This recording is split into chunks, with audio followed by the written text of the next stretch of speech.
Hi there everybody and welcome to a new video. Today we're going to be taking a look at another watch from the Militado brand, and it is this time the ML 1868, which is a field watch chronograph.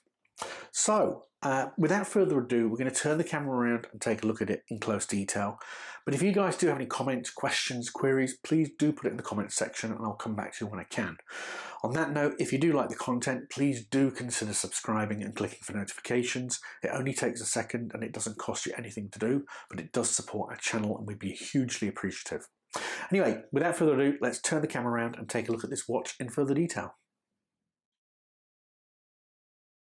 Okay, the dimensions of the watch, guys, you're looking at 39 mils in diameter, 43 mils if you include the crown.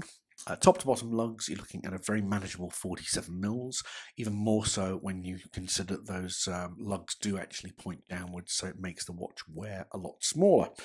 In terms of thickness, top of crystal to the bottom of the case, you're looking at 12.5 mils, and then you have the bog standard 20 mil lug width. Something a little bit different and something I want to do more often, and that is show you the watch in a naturally lit situation. So here we are while we were out at the park walking the dog. So here's the lume test, guys. I've given it a little bit of a blast with the UV torch, and as you can see, low light legibility is not going to be an issue at all with this watch. I will say the watch doesn't blaze as bright like this for, you know, all hours of the night, but what it does do is it has a steady glow that makes it quite easy in the middle of the night to see what the time is. So no problems with low light legibility on this watch. Inside the watch, you have a Seiko VK67 Mecha-Quartz Movement. One cool thing about this is that it has a 12-hour totalizer, so you can essentially measure up to 12 hours of elapsed time. You've got 3 subdials there. You can see at the top you have a running minutes, on the left a running hours, again up to 12 hours, and then a running seconds subdial right down at the bottom. As you can see there, that central chronograph hand does move very similar to what you would find on a mechanical chronograph, which is also very cool. So you're getting quartz reliability and the fact that you just need to change the battery when it dies, and also that sort of mechanical chronograph style approach.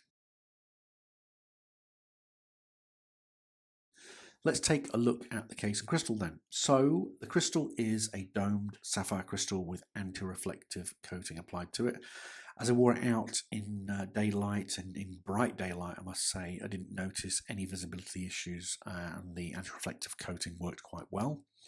As you would expect with a field watch, the satin finish is quite military looking, so the intent is obviously not to give away I suppose your position by having a mirror on your wrist, and the satin finish does a really good job of sort of dulling that light play. That satin finish does extend to the crown and the pushers, and while we're talking about that, the crown is a screw down crown. It doesn't have any crown guards, but what I would like to point out is that the chronograph pushers, both the bottom and the top, do actually screw out so that you can use the chronograph. Obviously, if you screw them in, then it locks it, so there's no accidental sort of pushing of the pushers using those mechanisms. So I thought that was pretty cool. So taking a look at the strap that's included with the watch, this version has the green canvas with the leather backing. You can also get it on a black canvas NATO strap, but I thought this particular look was more in keeping with the field watch style. Now, the overall quality of that strap is very good. You do have this very nice leather backing on it, and the green canvas at the front also has a green leather on the pin area. You do have a similar satin finished buckle, which is in keeping with the case finish. And I think overall the strap is, like every strap, it starts off fairly solid, but it does smooth down quite a lot and becomes quite supple and very comfortable to wear. Big thing about this strap though is it does have those quick release pins on it, so changing straps is a cinch. And again, you know, with this sort of satin finish on the field watch case itself, it does lend itself to being worn on a variety of different straps. If you've got a whole bunch of 20mm straps out there, I'd encourage you to try this watch with those straps, because you might find yourself being surprised. It will probably suit most of them. So if you are in the market for a field watch and you've been on AliExpress scouring the site, then you probably have the same question that I did, and that was, do I go with the Militado or do I go with the Baltany? For me, it was a simple price equation, guys. The Baltany comes in over 200, whereas the Militado is sub 150. In terms of finishing, they are identical. Obviously, there's the visible difference that they have a 2-dial sub-dial on the Baltany versus the 3 sub-dial on the Militado. But I've actually held the Baltany myself as well. They are the same watch for all intents and purposes. The lume's exactly the same.